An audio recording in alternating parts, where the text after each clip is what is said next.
zoom in on it.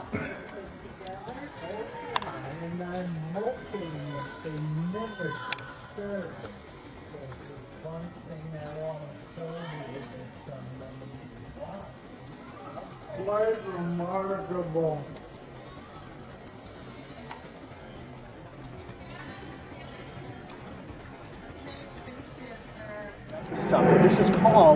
This rock is called the Sugarloaf Mountain Quartzite. Yeah, it's a Sugarloaf Mountain Quartzite. And this is the oldest rock in this area because this is the one in the center of the fold. We've gone in.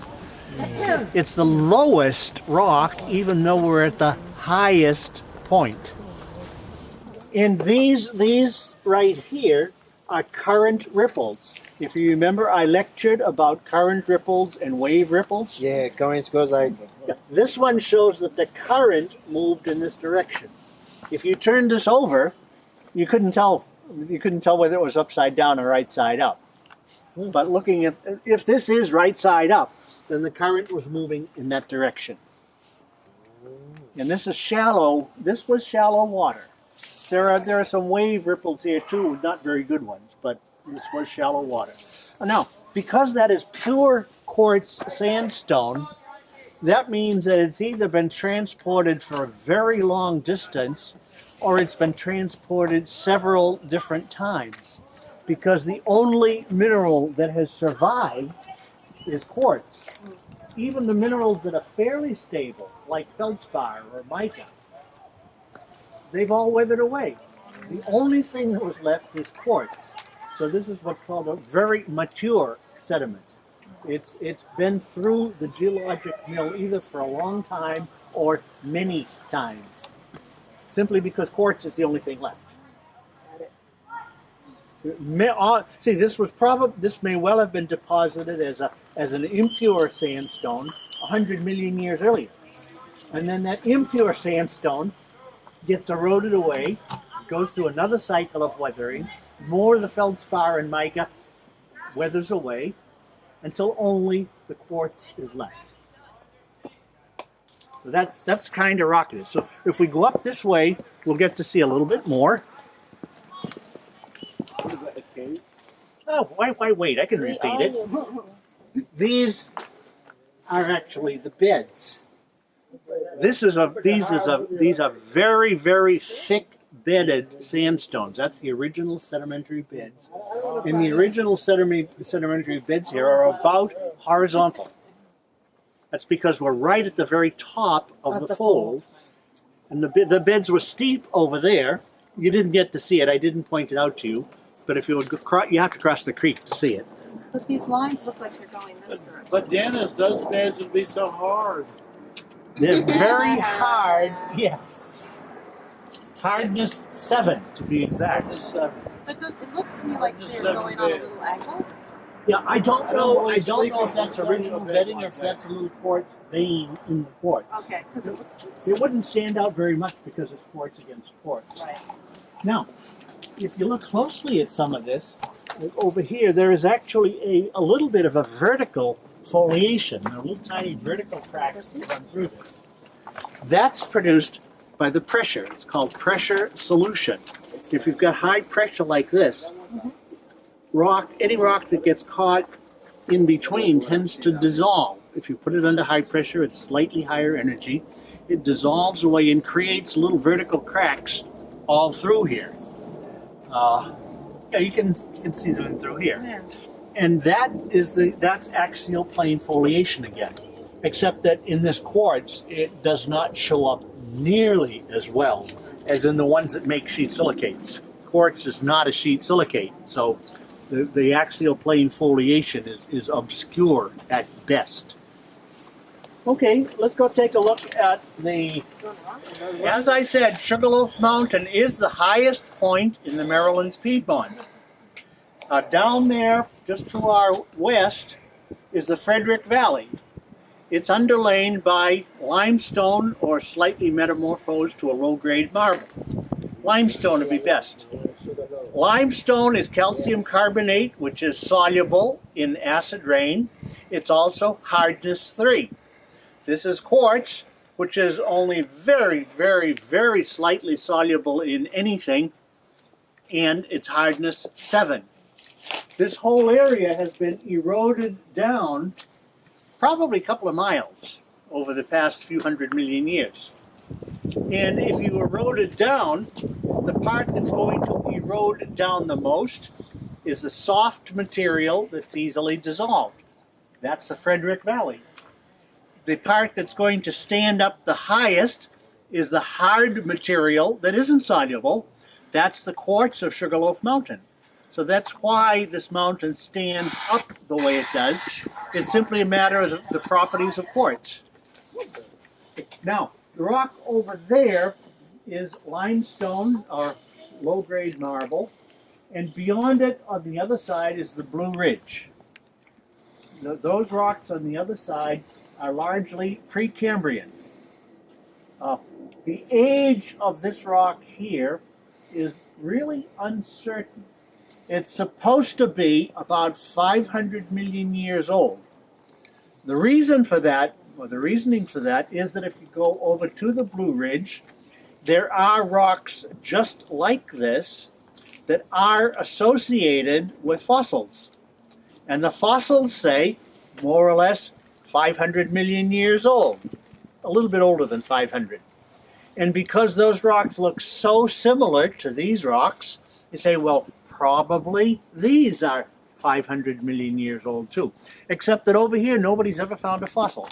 There are no fossils in this rock. And radiometric dating is useless. Doesn't help you a bit. Now you might say, well, how about if we try to follow this rock and see if it physically connects? Well, it turns out there are faults all over the place.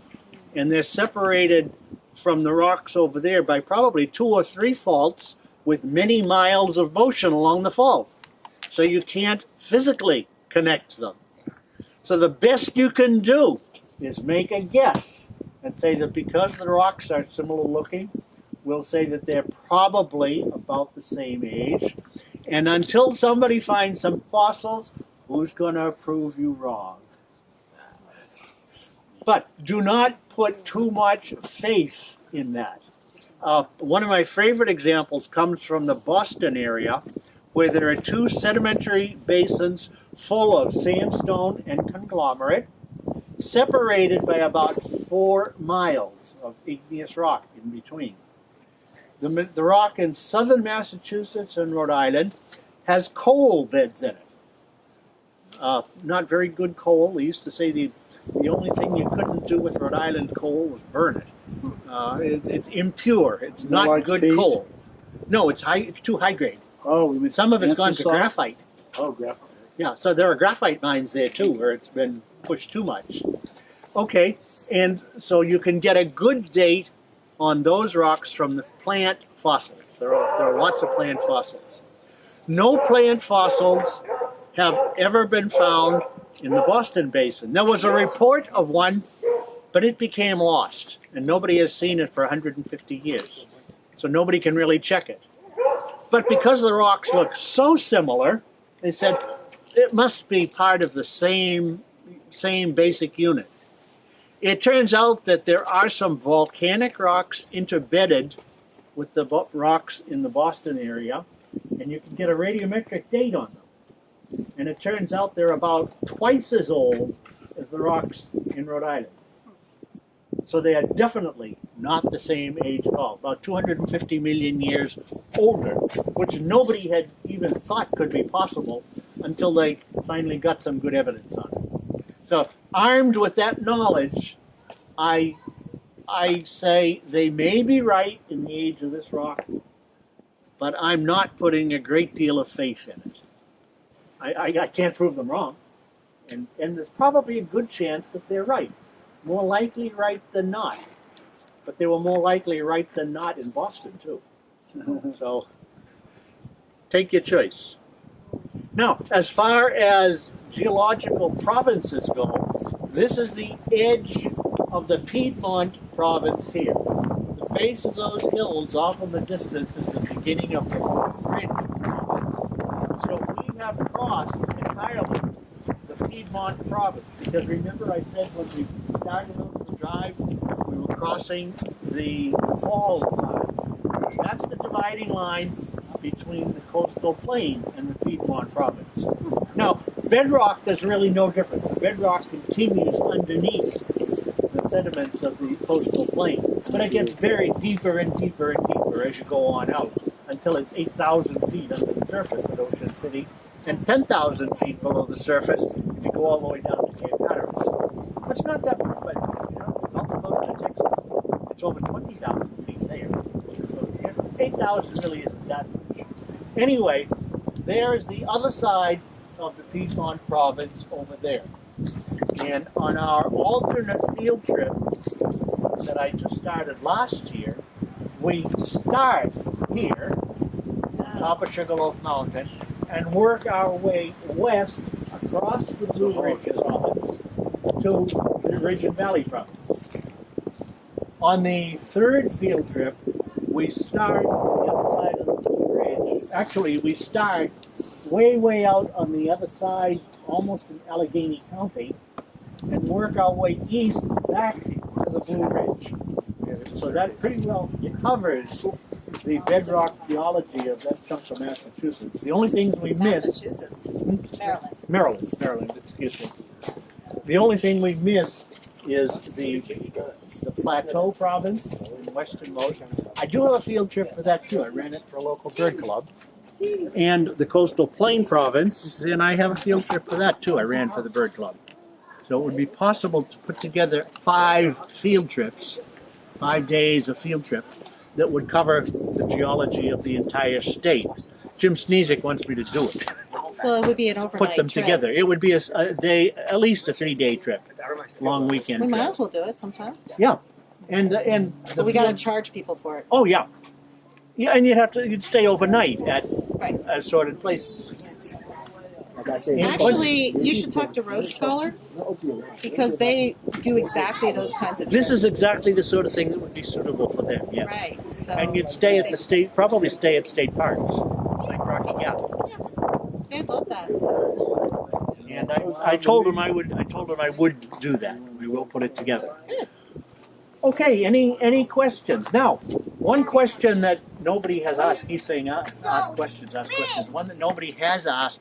People have asked me about extra credit. Oh, yeah. Where's I'm that? worried about that. Oh no, you weren't worried about it. I know. But some of these people are. Also, some of the people who aren't here would worry about it. Now, the geology, you've seen a little bit of the geology of Sugarloaf Mountain. The last 2 stops have been Sugarloaf Mountain. I've explained how it's an anticline, how it's an upfold, and how this is the hardest rock, and that makes it stand up above everyone else, above everything else. I mentioned the fault just the other side of Sugarloaf Mountain, where the deep water rocks are pushed up and over. Sugarloaf Mountain itself. Oh, turkey vultures. Turkey vultures, yes. They're relatives of the condors. We have 7 species of vulture and condor in North and South America, and 2 of those are in Maryland. Right. The turkey vulture and the black vulture. And they're both very common. Anyway, the geology of Sugarloaf Mountain would be one topic that would be very good. The geology of the Frederick marble or Frederick limestone, which is right down there, would be another good one. The geology of that fault that we crossed, but you didn't see. Oh, by the way, almost never do you get to see a fault. Faults generally grind up the rock, make it softer, and because it's softer, it erodes away more easily, forms a low spot, and is covered with swamps, lawns, bushes, trees. It doesn't stick up. Right. The San Andreas Fault is named for San Andreas Lake, which is in a hollow in the fault. And you can follow the fault by noticing the hollows all along the length of it. Now that's one that's still active, so it's pretty easy to find, especially after an earthquake. Just look for the roads that go like this. Yeah. But anyway, that is called the Martic Line, and the history of the discovery of that fault and the arguments that went on over whether it was a fault or something else makes interesting reading. And you can Google any of these and find information. Yeah, another one would be the Culpeper Basin, which we saw at the red sandstone quarry, which of course records the opening of the Atlantic Ocean. The Potomac area, the area along the Potomac River, Sykesville Formation, would be another topic that would be really good.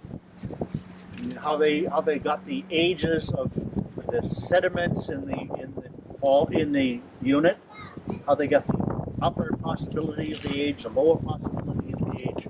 All of that is of great interest, and all of that is available on the internet. I'll write these topics down when we get back to the classroom, so you can actually copy them down and see which you would like to do. If you would like to do any, none of these are required.